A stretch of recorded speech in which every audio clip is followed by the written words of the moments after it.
Welcome back into ARC Seattle. Let's dive right into the deep end. Today marks 7 years since an Amtrak train making its inaugural run of a new, faster service route between Seattle and Portland derailed near DuPont.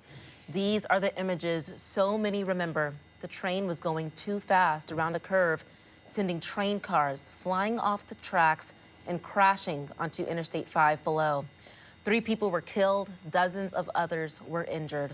Now one of our own ARC Seattle team members is sharing about that day. Steve is in the ARC Lounge right now with ARC Seattle and KOMO photojournalist James Scott. And James, this is a little bit unusual because normally you're behind the scenes shooting shows like ours on ARC Seattle every morning, and now you're sharing your story. And whenever this anniversary comes around, I think about you, and I think about the reporter that you were with at the time. Take me back to December 18th, 2017, and describe what you were doing, and when did you learn that this derailment had actually happened? Well, we were there covering the new track from Tacoma to Olympia, and it was supposed to shave about 10 minutes off the time, so that, everyone was excited about it. But some people didn't like it because it took away their view of the waterfront. So we were out there and talking to people on the train, and there were people who just out there to ride the train because they loved it. We talked to one gentleman named Rudy Wetzel, who was actually heading back to Centralia from visiting his girlfriend. And we sat and chatted with him for a bit, and it was just a very relaxing ride. And we ended up getting off in Tacoma. There was a protest going on for some type of oil thing going on there on the Tacoma waterfront. Yeah. And as I'm grabbing my gear out of the back of my truck, my reporter at the time suddenly goes, "There's a train derailment." And I look at him, he's just white as a ghost. And I said, "What number? What train number?" And he said, "I don't know." I said, "Well, figure it out." But he said, "We gotta go." So we got back in the car real quick, and just as I was about to start going, I just hear him say, "Oh my God." And I said, "Look," he's in the back seat. I said, "Show me." He showed me the picture of the train. You could see it hanging off the bridge. And we knew it was our train. I'm like, "Oh, we gotta go." Yeah. First instinct was, as a reporter and a photojournalist, was to go right to the scene and figure out what happened. To be clear, you guys got off the stop before. Correct. Is that right? Mm-hmm. And when you saw the images, that the reporter had showed you, and even when you got to the scene, which I'm sure was overwhelming, just talk about the flood of emotions that you felt in that moment, if you can remember those. Well, I'd definitely say it was a day of gut punches, because the first one was when I first saw that picture. Actually, no, the first one we said there was a derailment, and then the picture. And then the entire drive, because I-5 was closed, and the entire drive trying to get to that spot.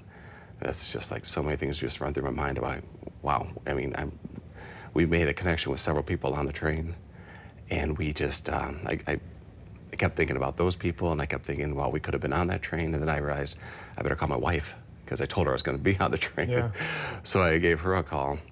I said, "Honey, remember, I was on the train. If you haven't seen, it's been derailed, but I'm not on it, so I'm okay, And then we finally got to the scene, and it was just something you just see in the movies.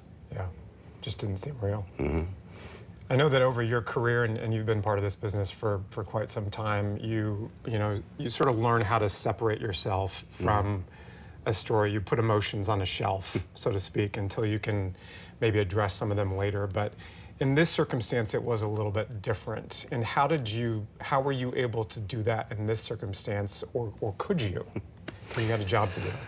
Yeah, it was because of that personal connection we had with the people on the train. My reporter and I just felt we needed to be there for them and tell their stories, just because we had that connection. Because normally we get to a scene and we don't have any connection to anybody. Yeah. So we're there to tell the story and try and gather what information we can and tell those people's stories. But this was different because we were on there. We knew that, and we know that if we had stayed on that to the next stop, we would have been part of that. And that was one of those things that we just, I always, my little mantra is I'm going to tell the news, not be the news. And I tell myself that every time I, leave the station. Yeah. And that was just too close. And one thing as a photographer I'm able to do is when I look through that viewfinder, I'm able to separate myself. If I'm looking right at the scene, then there's another story completely, because then I'm taking it in and seeing what could have happened. Yeah. So then I look back into the viewfinder. This kind of thing even helps me with my fear of heights. I look at that viewfinder, and it puts me back in business mode. And I was looking through that viewfinder at that train crash for 4 hours. and that was very hard. I know that you've kept some things since initially covering that. One of them is, that was the badge that you were given in the first train ride? Yep. Yep, I held on to this badge from day one when we first got it. And it's always my reminder. I don't even be reminded of the date of December 18th, but it's my reminder, and I have it hanging in my office with my few other collections. And of course, the newspaper from the day of, or the day after, I should say. I probably kept it because my name was in it a couple times. But it's just, they did a very thorough job of talking, of showing all the different aspects of people driving by and people on the train and people who went into the train. And, you know, myself and my reporter who were actually, got off before it happened. And I try not to take any away from the survivors and the people who, unfortunately, the 3 that died. Yeah. But I feel, emotions for them every time I think about it. And I just remember I wasn't in danger. If I had stayed on, I would have been. You would have been. And I think about the times. I had my camera, I had my backpack, so I had roughly 40 pounds of gear on me at all times, and I was in train car 3, which I was told was the worst off. It ended up on the other side with the roof ripped off, and the gentleman we talked to, Rudy, said that he ended up on the gravel outside. So I know that the car that I was in, I would have not been in a good way with everything I had. How do you grapple with that timing of, thinking, had you and the reporter stayed on, who knows what would have happened if you guys were still on that train, and why you got off when you did? How do you grapple with that timing in your mind? Try not to. Luckily 7 years later, the first week alone was definitely, I thought way too much about it. And I tried not to look more into it because it did affect me personally because I was one of them, Yeah.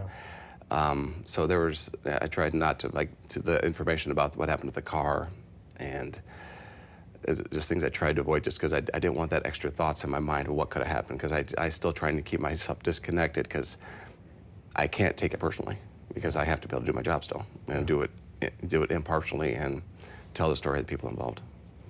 These are not easy discussions to have, and especially when you're not used to being in front of a camera. So thank you for coming on. We know that this is a tough anniversary for a lot of people who either lost family members on that derailment or were injured.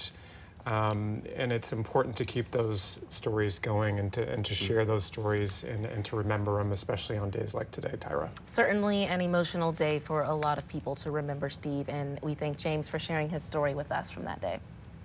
Well, in 2019, the National Transportation Safety Board announced the train derailment happened because the engineer lost track of where he was on the route and was going more than twice the speed limit when he hit the curve. KOMO's Molly Shen had a chance to talk with one of those survivors of the derailment, who was just 16 at the time. That interview is on KOMOnews.com.